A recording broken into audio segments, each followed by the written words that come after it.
safety in schools is now becoming a big concern. Could metal detectors in schools be the answer to the problem? Well, some have already started making this call. A recent shocking incident, a deputy principal from Pumulong Secondary in Tembisa was gunned down in the school driveway.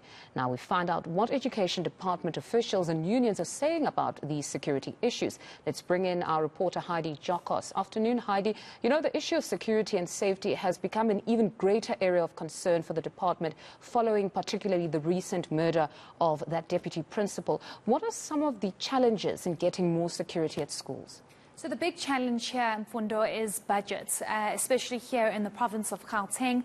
The MEC for Education, Panyaza Lesufi, on Monday already, after questions were raised as to why there is no security, not only at Pumulong Secondary School, but at other schools as well, because we are seeing attacks not only on educators, but learners are also becoming quite violent with each other.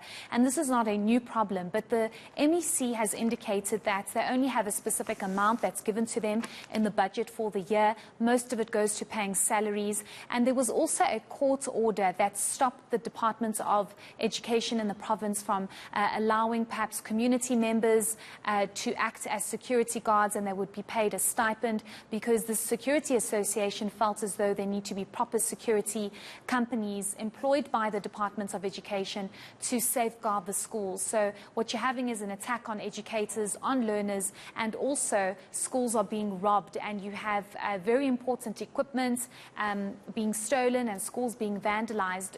So they are in a very difficult position because they don't have a budget to have armed security companies on school premises. But the MEC is saying that perhaps there needs to be a new discussion with regards to metal detectors, and this could possibly try and assist in making sure that nobody that's on the school premises has any kind of dangerous weapons. But also there needs to be a broader discussion with regards to what can be done with the budget that they do have, and that police authorities must also come to the party and the community. Let's listen to MEC Panyaza Lesufi.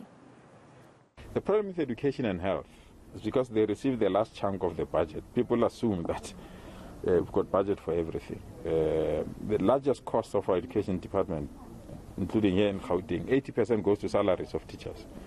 80% of our budget. So we are left with 20%. That 20%, what must do? You must build schools, must buy stationery, must buy furniture, must pay municipalities for water and lights. So that 20% can't cover to have people are calling for metal detectors, for example. That when you enter every school, there must be a metal detector.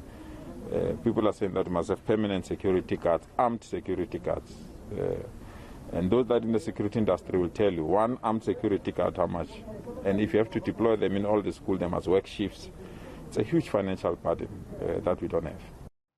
No, it most certainly would be a huge financial burden. But I understand that SATU has called on the community to also act and protect schools. Just take us through what they have said. Yes, so SATU has made it very clear, Mfundo, that it's not just the responsibility of perhaps the police or the schools to safeguard the schools, but it's also the responsibility of community members within where the school is. And it all starts within the community. SATU is also saying that there's a huge societal problem when it comes to violence, and it seems as though violence is now the option to solve problems, where SATU is saying it needs to be addressed, because once this is addressed and once this problem is solved, perhaps we'll see less violence at schools. The other big concern here, Mfundo, is that you have attacks on educators for whatever reason it might be, for somebody perhaps wanting a specific post of an educator, or because parents have not had access to the school, their child couldn't get in, or their child did not pass. So it's a bigger picture and a bigger conversation that needs to be had, and this is what SATU is saying. SATU is saying we can't just leave it in the hands of the National Department of Basic Education.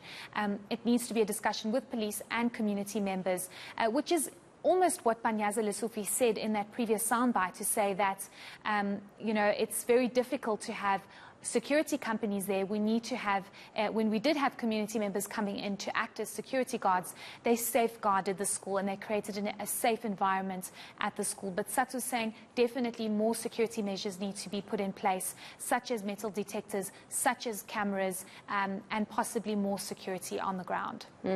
I think it is, in fact, a collective effort. The community must safeguard these schools. But it's so bizarre. I mean, I can't believe that Satu just 2 weeks ago had also revealed that educators were in fact receiving death threats constantly. Yes, I mean, we spoke to Satu this morning, and Satu confirmed to us that in the last 2 weeks they have seen an alarming increase in the number of complaints from educators, especially principals. And this speaks directly to the story of where the deputy principal of Bomolong Secondary School was gunned down, how they actually made sure that she was shot dead. They went back and made sure that she was shot. So Satu is saying that they're very worried, they're inundated, their plate is full. Those were the direct words used by Satu to say that they are, especially principals and educators, are receiving death threats. And this is in relation to perhaps principals being told that they need to leave the school, they can't be in the school anymore, or parents saying, you better place my child in that school, or you better make sure my child passes. So Satu's saying it's so alarming because police also aren't really acting. It's very difficult for police, according to Satu, to act on these threats. And it becomes even more alarming that our schools in Mfundo are becoming, they're actually under siege, because you're having learners attacking each other, you have principals being gunned down. So Satu just confirming that to eNCA. So let's listen to Satu on that. In the past 2 weeks, some of the principals have been calling me, and some of them have been visited by these particular people that are threatening them. And in particular, these are parents, are not people that they are not known. They are known to say, I want my child to progress to the next class. If you don't allow my child to progress to the next class, this is what is going to happen. The other one was told that you don't come to school. This is what is going to happen to you if you report to this particular school. And so for the community is not standing up to protect that, because there's no assessment process to making sure that indeed these particular threats are real, and therefore they are where they are originating, and therefore they can then escalate it to the investment or to the investigation, police, or security or safety officials in our district offices or in the head office. So we don't even know who is responsible for safety processes in our district. Are they trained?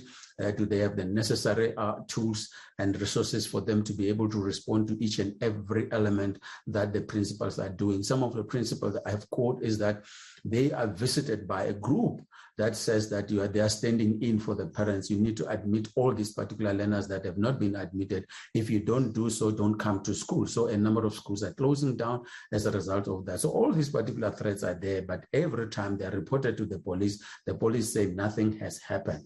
We are waiting for something to happen first. I must say, it's honestly disturbing that being an educator now can be classified as a high-risk job. Honestly disturbing.